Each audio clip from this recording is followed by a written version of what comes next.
토저의 나는 진짜인가 가짜인가 제2장 진짜는 솜사탕 복음을 거부하고 가시 면류관 복음을 믿는다. 우리는 영적으로 게으르다. 그렇기 때문에 우리 자신과 다른 사람들을 위해서 신앙적 문제들을 해결하려고 할 때 가장 쉬운 길로 택하는 쪽으로 기울어진다.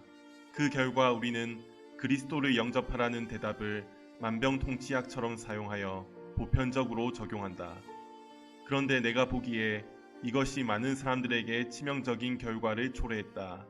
물론 때때로 이 말씀이 진심으로 회개하는 사람을 이끌어서 그리스도와의 살아있는 관계 속으로 들어가도록 만드는 것은 사실이다.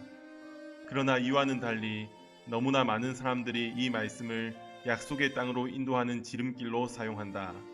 그 결과 그들은 약속의 땅 대신에 흑암의 땅으로 가고 만다. 그 땅은 죽음의 그늘의 땅이요 혼돈의 땅이요 빛이 꺼져버린 땅이다. 그렇다면 문제는 무엇인가?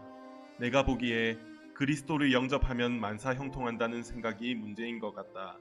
이런 생각을 가진 사람들은 아쉬운 쪽이 우리가 아니라 그리스도라고 착각한다. 다시 말해서 그들은 자기들이 그리스도 앞에 무릎을 꿇고 불안한 마음으로 그분의 판결을 기다려야 한다는 것을 모르고 오히려 그분이 모자를 벗어들고 우리의 판결을 기다리시는 것으로 착각한다. 심지어 그들은 순간적인 마음의 충동에 의해서 고통이나 손해 없이 평상시의 삶의 방식을 바꾸는 수고 없이 그리스도를 영접할 수 있다고 믿는다. 이런 태도는 생사를 가르는 중대한 문제를 해결하는데 아무런 효과가 없다. 비유를 들어보자. 과거에 이스라엘 민족이 유월절의 피를 받아들인 후, 즉 영접한 후에 계속 애굽에서 종살이를 하겠다고 고집했다면, 탕자가 아버지의 용서를 받아들인 후에, 즉 영접한 후에 계속 먼 나라의 돼지들 틈에서 생활했다면 어떻게 되었겠는가? 그리스도를 영접하는 것이 어떤 의미를 가지려면 거기에 따르는 행동의 변화가 있어야 하는 것 아닌가? 그리스도를 영접한다는 것은 구원의 진리를 가장 잘 요약해서 표현할 수 있는 말이다. 그것은 그리스도와 연합하는 것을 의미한다. 그리스도와의 연합은 여타의 다른 모든 인간의 경험들과는 구별되는 독특한 인간의 경험이다. 이 연합은 지적인 측면, 의지적 측면, 그리고 감정적 측면을 포괄한다. 지적인 면에서 신자는 예수님이 주요, 그리스도라고 확신한다. 의지적 면에서 그는 어떤 대가를 치르더라도 그리스도를 따르겠다고 결심한다. 그 결과 감정적인 면에서 그는 그리스도와의 교제에서 오는 큰 기쁨을 누린다. 이 연합은 그리스도의 모든 것을 기쁨으로 받아들이는 것이다.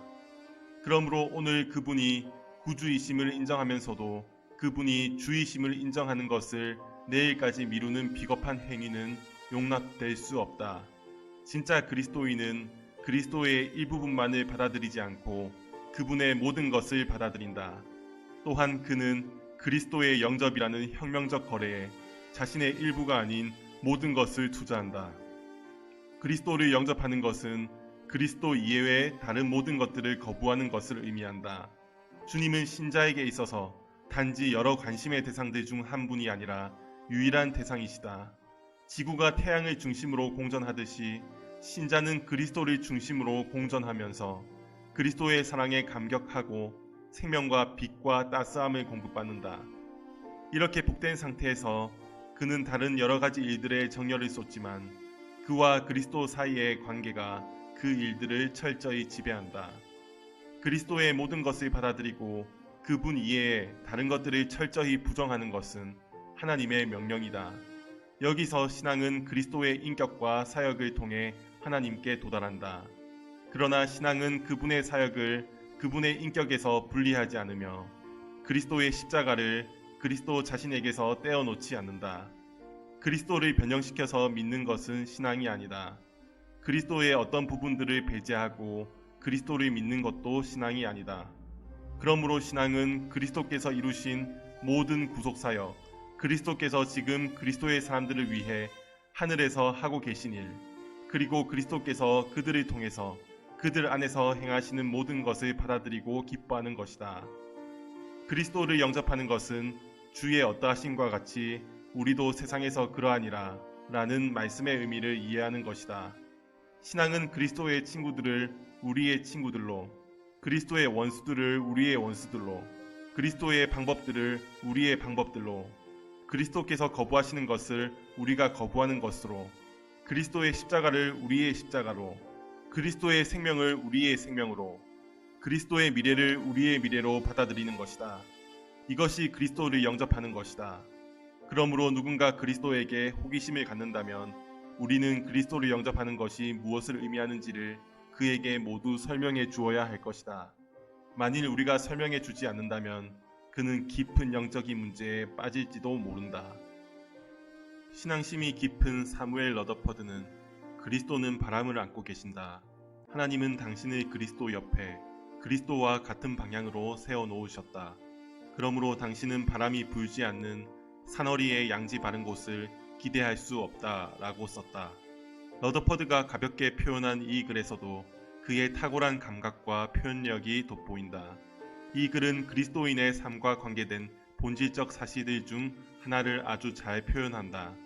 그리스도가 바람을 안고 계시기 때문에 그리스도와 같은 방향으로 걸어가는 우리도 역시 바람을 안고 살 수밖에 없다는 것이다.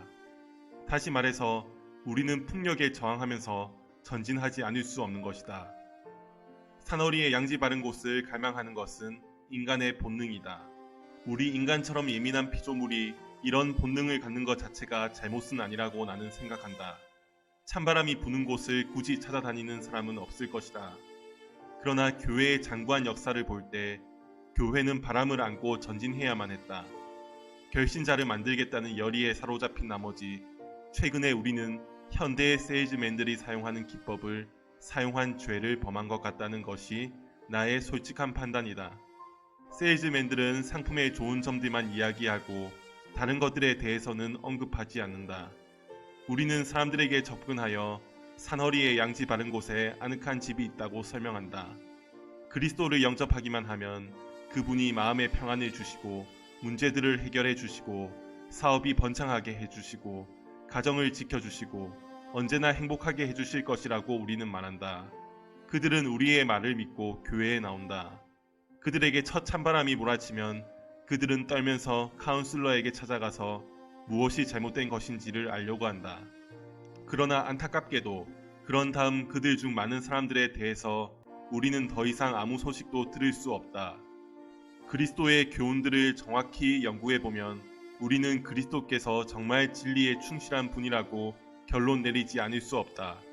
복음서의 어느 부분을 보아도 우리는 그리스도께서 지나치게 낙관적인 태도를 취하거나 비현실적인 것을 제시하신 것을 볼 수 없다.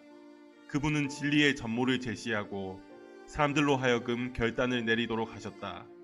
그분은 사람들이 엄격한 진리에 너무나 부담을 느껴서 그분에게서 떠나는 것을 보시고 심히 마음이 아프셨을 것이다. 그러나 그분은 그들을 뒤따라가서 장밋빛 약속을 제시하지 않으셨다. 그분은 사람들이 모든 대가를 지불하면서 그분을 따르기를 원하셨지만 그렇지 못한 사람들에 대해서는 그대로 내버려 두셨다. 이 모든 것을 볼 때 우리는 그리스도께서 정직한 분이심을 알 수 있다. 우리는 그분을 신뢰할 수 있다. 그분은 자신이 아담의 후손들에게 인기가 없을 것임을 아셨다. 또한 그분은 그분을 따르는 사람들이 인기를 얻기를 기대해서는 안 된다는 것도 아셨다. 그분과 동행하는 사람들은 그분의 얼굴에 몰아치는 바람을 역시 느낄 수밖에 없다. 우리가 전도 대상자들에게 이런 사실을 숨긴다면 우리는 정직하지 못한 것이다. 솜사탕처럼 달콤한 복음을 제시하면서 사너리의 양지 바른 곳을 약속하는 것은 사람들을 잔인하게 속이는 것이다. 뿐만 아니라 그것은 그런 약속을 믿고 회심한 사람들 중에서 다수의 사상자들이 발생하게 만드는 원인이 되기도 한다. 어떤 해외 선교지들에서는 소위 쌀 크리스천이라는 말이 생겨나기도 했다. 즉 쌀만 주면 믿겠다 라고 하는 사람들을 가리키는 말인데, 다시 말해서 물질적 이익을 위해서 기독교를 받아들이는 사람들을 가리킨다. 노련한 선교사는 그리스도에 대한 신앙을 받아들이기 위해서 비싼 대가를 치르는 회심자가 끝까지 신앙을 지키는 회심자라는 것을 잘 안다. 이런 회심자는 처음부터 바람을 안고 신앙생활을 시작한다. 그 바람이 점점 강해진다 할지라도 그는 뒤로 돌아서지 않는데 왜냐하면 그는 바람을 견디는데 익숙해졌기 때문이다. 그리스도의 제자가 되기 위해서 치러야 할 대가를 제대로 다 알려주지 않기 때문에 우리는 여기 북아메리카에서도 사이클리스천들을 양산하고 있다. 나이가 지긋한 사람들은 몇 년 전에 플로리다 주에서 일어났던 부동산 열풍을 기억할 것이다. 그때 소수의 비양심적인 부동산 중개업자들이 악어가 사는 커다란 늪을 아무것도 모르는 북부 사람들에게 비싼 값에 팔아 큰 돈을 벌었다. 이와 비슷한 일이 지금 교계에서도 벌어지고 있다. 지금 산허리에 양지 바른 곳에는 기독교 중개업자들의 사업이 번창하고 있다. 수많은 사람들이 손쉬운 투자를 통해 신앙적 위로를 얻고자 몰려드는 통에 소수의 기독교 중개업자들이 부를 얻고 있다. 그러나 이런 모습을 지켜보는 다른 많은 사람들은 기독교에 흥미를 잃게 될 것이다. 그리스도께서는 자신의 제자가 되겠다는 사람들에게 무엇을 약속하시는가? 그분은 죄사함, 내적 청결, 하나님과의 화평, 영생, 성령을 선물로 받는 것, 유혹의 극복, 죽은 자들로부터의 부활, 영화롭게 됨, 불멸, 하나님의 집에서 영원히 거할 수 있는 처소 등을 약속하신다. 이것들은 그리스도를 믿고 그분에게 온전히 헌신할 때 얻을 수 있는 유익들이다. 이것들 외에도 우리에게는 영원한 영광과 기사들이 무한대로 펼쳐질 것이다. 그러므로 우리는 사도 바울이 말하는 그리스도의 측량할 수 없는 부요가 어떤 것인지를 다 이해할 수 없다. 그리스도의 부르심을 받아들이는 것은 죄인을 변화시키지만 세상을 변화시키지는 않는다. 바람은 지옥을 향하여 불기 때문에 지옥이 아닌 천국을 향해서 걷는 사람은 바람을 안고 걸을 수밖에 없다. 이것은 우리가 영적인 것들에 대해 깊이 생각할 때 반드시 고려해야 할 사항이다. 그리스도의 측량할 수 없는 부요에 동참하기 위해서 고난을 받는 것이 미련한 짓이라고 믿는 사람들이 우리 가운데 있다면 그들은 기독교 신앙을 가지고 장난을 치는 일을 지금 당장 중단하는 것이 좋을 것이다. 예수님을 찾아왔던 젊은 부자는 제자가 되기 위해서 큰 대가를 지불해야 한다는 것을 알았을 때 근심스러운 얼굴로 예수님에게서 떠났다. 그는 산허리에 양지 바른 곳을 포기할 수 없었다. 그러나 감사하게도 예수님에게서 떠나기를 거부하는 진짜 그리스도인들이 어느 시대에나 있다. 사도행전은 어린 양이 어디로 가시든지 간에 박해와 고난의 강풍을 개의치 않고 예수님을 따랐던 사람들에 대한 기록이다. 그들은 세상이 이유 없이 그리스도를 미워하고 그리스도 때문에 그들을 미워한다는 것을 알았다. 그러나 그들은 그들 앞에 놓인 영광을 위해서 흔들리지 않고 앞으로 전진했다. 결국 모든 것은 진짜 신앙이냐 가짜 신앙이냐의 문제라고 말할 수 있다. 진짜 신앙을 가진 사람은 그리스도의 승리를 믿기 때문에 그 승리에 참여하기 위해서 어떤 고난도 마다하지 않는다. 반면 가짜 신앙을 가진 사람에게는 바람이 싫고 산허리에 양지 바른 곳이 좋다라는 확신만 있을 뿐이다. 모든 사람들은 당장은 평안을 주는 것 같은 가짜 신앙편에 서야 할지 아니면 영원한 평안을 주는 진짜 신앙편에 서야 할지를 스스로 결정해야 한다.